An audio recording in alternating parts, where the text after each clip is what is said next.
Olá, então eu me chamo Jocilei Carniato, né, sou nutricionista. Eu já tenho experiência de alimentação com crianças, eu trabalho há 8 anos em educação infantil já em algumas escolas. Eu fui chamada para participar e elaborar junto com algumas escolas o plano de contingência escolar, né, para essa possível volta das escolas, né, de educação infantil principalmente, que é o meu foco, né? Eu sou responsável técnica já de algumas escolas, mas também prestei serviço para outras, né? Por isso que eu estou fazendo esse vídeo para ajudar no esclarecimento dos protocolos, né, de higiene, de proteção, como será esse retorno. A princípio, assim, quando foi lançado, né, a portaria, tá? Se vocês quiserem pesquisar sobre a portaria, é uma portaria conjunta do SEDUC, tá? Lá de 8 de junho de 2020, foi quando o governo do estado lançou como seriam esses protocolos para a volta das aulas, tá? Então lá tá bem explicadinho como é que as escolas deveriam proceder, fazer esse plano de contingência. Então desde junho eu já estou estudando esse plano para melhor instruir as escolas, porque não é só um plano para bonito, vamos dizer assim, né? Ele tem que ser efetivo, ele tem que funcionar. Os colaboradores foram treinados, né? Então os educadores, funcionários, tivemos dias de treinamento, como é que vai funcionar. Agora eu estou passando essas informações também para pais e responsáveis, né? Porque tudo isso precisa ficar bem claro, né? Para essa volta, né? Porque nós todos temos a escolha, né, de voltar ou não, né? Com nossos filhos. Que isso fique também bem cientes, né? Depois, na volta às aulas, os pais irão assinar um termo de ciência e concordância que as escolas vão providenciar, ok? Então, eu vou falar um pouquinho aqui sobre como é que vai funcionar a chegada de alunos, de colaboradores, como é que vai ser a higienização geral da escola, tá? Então, assim, a princípio, né, os responsáveis, então, quando forem entregar, tá, a criança na entrada, nas dependências da escola, vai ser evitada a entrada de pais responsáveis nesse momento, tá? Por quê? Bom, a gente tem que evitar o máximo de contato, pessoas dentro da escola. Então, os pais vão entrar, deixar na porta, a criança vai passar ali pelo tapetinho, né, sanitizante, e a gente provavelmente vai indicar para os pais que troquem, que leve uma troca de roupa e uma troca de calçado também para as crianças, porque os funcionários vão ter essa troca também, tá?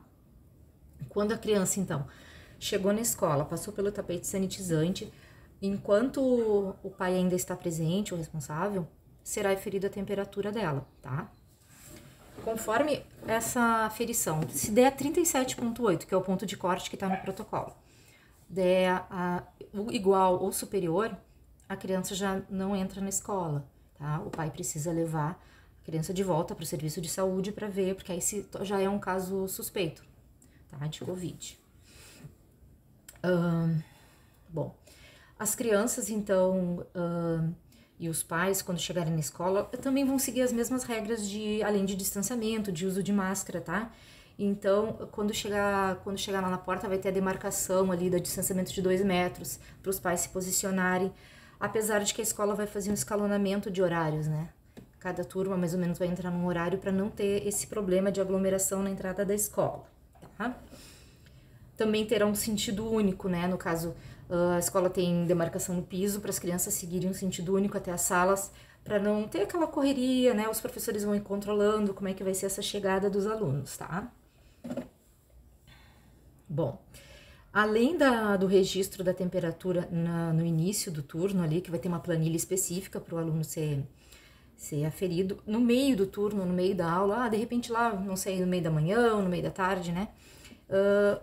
Ou responsável, que vai ter uma pessoa que vai ser responsável por esse trabalho, vai aferir de novo a temperatura, porque vocês sabem, pode acontecer de uma criança no meio do dia desenvolver uma gripe, uma febre, um sintoma gripal, né?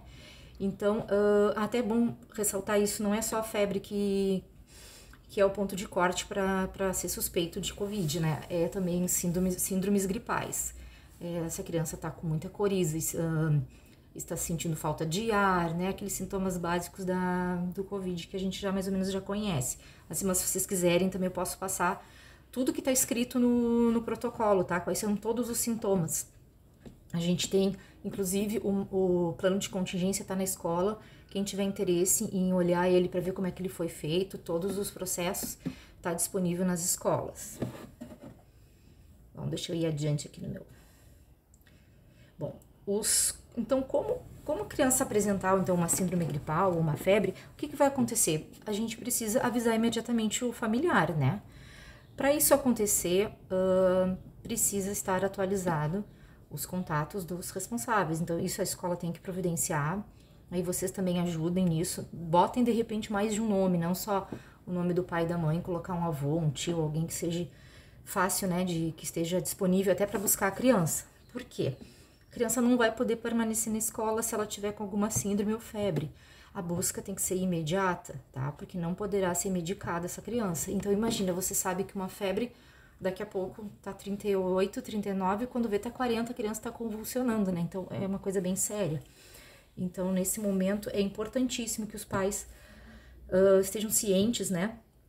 Que essa busca, ela é mais imediata possível. Lógico, né? Que a gente entende que tem o caminho todo a percorrer até a escola, mas que não se deixe passar o tempo, porque ela vai ficar isolada, inclusive, numa sala que a gente definiu. Em cada escola foi definido um lugar, a maioria na sala da direção, que vai ficar ali isolada com um adulto, né? Que vai ser controlada a febre dela, vai ser aferida, né, a cada meia hora para ver se aumentou, até o pai ou o responsável chegar, tá bem? Seguindo aqui, as crianças também, então, usarão máscara, como eu tinha falado, né? As crianças menores de 2 anos, não. Só as maiores de 2 anos serão, não seria a palavra obrigado, mas serão sugeridas a usar a máscara de tecido. Pode ser máscara de tecido, devidamente lavada e higienizada. O ideal é lavar com sabão neutro, depois que secar, já passar com ferro para ficar bem esterilizada, tá? Se também algum familiar tiver com suspeita ou confirmação de Covid, a escola deverá ser notificada, porque para a gente tomar as providências e depois a vigilância sanitária, a gente poder avisar eles também, tá? As mochilas das crianças, tá? Elas terão que vir com uma troca de roupa dentro da mochila, no mínimo 3 máscaras identificadas, porque imagina como um professor vai lidar com essa situação de várias crianças com máscaras e depois de quem é quem, né? Porque em algum momento eles vão ter que tirar máscara para se alimentar, né? Na hora do soninho não pode usar máscara, então eles vão ter que tirar a máscara. Então essas máscaras têm que ser identificadas, de preferência por fora, porque imagina o professor não pode ficar tocando na máscara, que também vai contaminar, né? Então, pedir para os pais providenciarem, se caso não tenham como bordar ou alguma coisa assim, pode ser escrito com uma canetinha, aquelas de tecido, sem problema nenhum, tá bem? Quanto à situação da troca de fraldas, que eu sei que tem muitas crianças que ainda usam fraldas, né? Então, os educadores, na verdade, cada escola está fazendo diferente. Tem uns que vai ser o educador, tem uns que vai ser o auxiliar, vai ter só uma pessoa para trocar essa fralda. Por quê? Eles têm todo um kit, vamos dizer assim, de proteção individual. Vai ter que usar a máscara de protetor facial, né, que é o face shield. Vai precisar usar um avental impermeável, máscara de tecido e as luvas descartáveis. Então, é bem trabalhoso, né? A pessoa tem que estar toda preparada para isso. Então, na troca de fraldas e não auxílio ao banheiro de crianças que ainda não conseguem se limpar ou se higienizar. Então, a cada troca de fraldas, eles vão descartar as luvas, depois vão higienizar o avental e a face shield, tá? E aí passa para a próxima criança, tá? O kit de higiene pessoal e bucal das crianças, eles vão ficar dentro da mochila, tá? E mantido numa necessaire, de preferência de plástico ou uma caixinha plástica, porque é para fácil higienização. Para evitar também o contato excessivo, então a criança escova o dente e vai colocar de volta para a mochila. As toalhas de tecido não podem mais ser usadas, aquelas toalhinhas que a gente costuma usar para os lanchinhos, né? Não vai ser usadas mais, então está vedado nesse momento.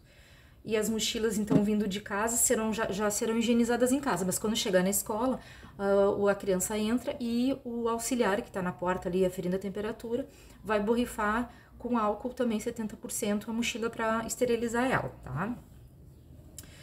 Agora, quanto à lavagem das mãos, que eu acho que é uma das coisas mais importantes, né, que a gente reforçou tanto nessa pandemia, né, que como é importante a lavagem das mãos, quantas doenças a gente previne. Então, o procedimento de lavagem das mãos serão orientados nas principais atividades da escola, tá? Após ir ao banheiro, a recreação, antes e depois das refeições. Se a criança tossir ou espirrar, tem que lavar as mãos também. Então, a gente vai fazer esse reforço verbal, né? As professoras, né? E eu, como responsável técnica de algumas. Também através de cartazes, nós espalhamos pelas escolas cartazes lúdicos, né? Informando como é que vai ser esse procedimento. Distanciamento social, lavagem das mãos, uso de álcool gel. Tem vários cartazes nas escolas, né? E o professor vai dar aquele auxílio ali, ensinar e reforçar como é que lava as mãos. O uso do álcool também é importante, claro, mas o uso de álcool é mais naqueles momentos que está fazendo alguma atividade pedagógica em sala de aula, e aí não vai toda hora ir ao banheiro, né, lavar a mão, então aí se usa o álcool gel. A lavagem das mãos é muito efetiva. O álcool gel, ele é um auxiliar, né, também para higienização nos momentos que tu não tem disponibilidade da água a todo momento, né? Bom, só um minutinho aqui. Tá. Depois, como é que vai funcionar a função dos lanches, né? Da alimentação das crianças. Bom, primeiro, vai vir dentro de um pote também o lanche das crianças, separadinho, já higienizado, tá? Ou uma merendeira, né? Ou como é que se chama agora? Não sei como que diz agora, é merendeira, no meu tempo era merendeira. É um potinho, né, já com o lanche higienizado. E, logicamente, quando for coisa de geladeira, a gente vai tirar o iogurte, alguma coisa assim, e vai higienizar e colocar na geladeira identificado. Muito importante identificar os lanches, tá? Muito importante, né? Pra não ter essas trocas, esses problemas, né? Bom, agora deixa eu passar adiante aqui. Bom, quanto às atividades, então. Porque nas atividades pedagógicas, geralmente nas escolas é tudo compartilhado, né? Mas nesse momento não pode ser compartilhado. As crianças precisam ter kits individuais, tá? Também a escola vai providenciar ou entrará em acordo com os pais para trazerem caixas organizadoras ou algum pote, alguma coisa que dê para colocar o kit das crianças, lápis de cor, massa de modelar, todos esses kits vão ser individuais, as crianças não vão compartilhar nesse momento, tá? Porque quem vai fazer a higienização, inclusive, de tudo, é o próprio educador. Então, imagina a trabalheira que dá se tiver tudo espalhado, né? Inclusive, todos os brinquedos de pelúcia, de tecido, tá? Foram retirados da escola. E os brinquedos plásticos ainda vão ser utilizados, mas com um número bem reduzido, também para facilitar a higienização. Então, a cada criança que usar aqueles brinquedinhos vai ficar numa prateleira, vai ser borrifado álcool para fazer a esterilização. Nas salas de aulas, então, cada sala terá uma coisa chamada teto ocupacional, que é um cálculo feito, né, diante essa portaria que eu estava falando para vocês, que no caso de alunos menores de 2 anos, vai ser um distanciamento de 2 metros, tá, que é no caso dos berçários. Para crianças que já podem usar máscara, o distanciamento foi calculado de 1,5 metro entre cada criança, tá? Então, dentro da sala de aula, cada um vai ter seu teto ocupacional. Por exemplo, nessa sala pode só 4 alunos, 5 alunos. Então, todas as salas estão escritas na porta a quantidade de crianças que pode. No refeitório, o distanciamento é de 2 metros, porque é sem máscara, né? As crianças não têm como comer com a máscara, né? Obviamente. Então, no refeitório, ele é com 2 metros de distância, tá? Todas as salas, então, elas serão previamente higienizadas, tá? No início do turno e no meio do turno. Por que horário? A criança, por exemplo, vai ter o horário escalonado para ir na praça ou ir na rua, né? Então, naquele momento, o funcionário da higienização vai lá fazer aquela geral na sala de aula, inclusive limpar maçanetas, se tiver corrimão, interruptores, porque são coisas que são muito usadas, né, no dia a dia. Então, isso vai ser reforçado também, tá? A pracinha, ou ambiente externo onde a criança brinca, então, como eu falei vai ser escalonado o horário. E os brinquedos, a cada turma que usar vai ser borrifado também com álcool ou algum desinfetante, né? Indicado, que provavelmente agora já vou pesquisar, algumas escolas já compraram, mas eu vou indicar um desinfetante bem potente para esse uso, tá? Que é os brinquedos externos, que são os brinquedos de plástico, inclusive os de madeiras não podem ser usados agora. As atividades que envolvam aglomeração, tais como festas, comemorações, formações presenciais de professores, reuniões de entrega de avaliações, formaturas e outros, estão suspensas, tá? Também ficam suspensas as atividades esportivas coletivas presenciais, tais como aulas de educação física, balé, capoeira, né? Porque devido à propagação, né, de partículas potencialmente infectantes, na portaria eles resolveram não, nesse momento, pelo menos enquanto não afrouxarem ainda os protocolos, não ter esses profissionais para fazer a atividade tão importante, aliás, né, como é importante a atividade física, coisas lúdicas também para as crianças, música, aula de música, muito bom, muito importante, mas infelizmente nesse momento tá vedado mesmo, não pode, tá? Aqui é uma orientação geral então para as famílias. Agora eu vou falar um pouquinho sobre os colaboradores, né, sobre os funcionários. Eles também serão aferidos a temperatura na chegada, tá? E também serão interrogados se tem alguma síndrome gripal, tá? Se eles tiverem, eles vão ser afastados também. Ficarão no processo, naqueles dias que tem que ficar em casa de resguardo. Também passarão pelo tapete sanitizante, só que eles irão para uma sala, no caso que foi definida pela escola, geralmente é o vestiário, né? Eles vão trocar toda a roupa que veio da rua, então vai ficar armazenada numa bolsa, numa sacola fechada, juntamente com a máscara que veio da rua. E eles vão trocar toda a roupa e o calçado e vão ficar com essa roupa dentro da escola, tá bem? A máscara, então, é trocada a cada 2 horas, inclusive as crianças e os professores têm que trocar. Até comentei com os funcionários, interessante, a gente aproveita esse momento para fazer aquela coisa da educação com as crianças. Olha, agora é hora de trocar máscara e todo mundo troca junto, né? Para ninguém se esquecer de trocar máscara, ficar úmida, né? Acumula sujeira, né? Na volta do dia. Então é importante a gente fazer essa troca, tá? Como os professores também vão ser muito efetivos nessa coisa de higienização das salas, então é bem importante, né?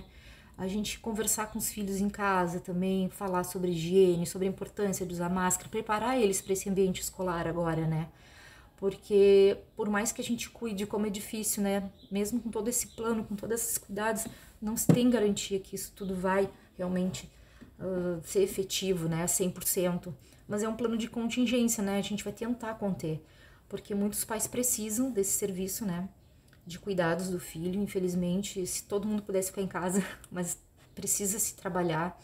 Então é melhor que seja num ambiente que está controlado, que a gente está procurando fazer o melhor, do que tá, de repente, assim, não um ambiente tão seguro. Às vezes tá, né, no meio de mais crianças, algum vizinho, ou algum parente que não pode, que é até grupo de risco, né? Então, é nessa maneira que eu penso. Não é que a gente esteja fazendo apologia, libera tudo, de maneira alguma. É só porque, realmente, estamos pensando num ambiente mais controlado para essas crianças terem mais condições de voltar. A convivência, inclusive, tá fazendo falta essa convivência para as crianças, né? Bom, aí em anexo, depois a escola então vai pedir uma declaração de ciência e concordância do plano de contingência da escola, tá? Assinado pelo familiar. Então, na volta às aulas, esses serão pedidos na volta da escola, tá bom? E se precisarem de alguma informação, então, podem entrar em contato com a escola vai entrar em contato comigo e a gente poderá tirar dúvidas, tá? Eu posso depois disponibilizar o meu e-mail para vocês, se quiserem fazer alguma pergunta, né? E na portaria, então, conjunta da SEDUC, do dia 8 de junho de 2020, estão todas as informações. Obrigada, então, pela atenção. Espero que tenha sido esclarecedor, né? Eu sei que ainda muitas dúvidas vão aparecer, né? Mas ficou meio longo o meu vídeo, não sei como é que vai ser para vocês verem. Mas obrigada, então, e um ótimo dia.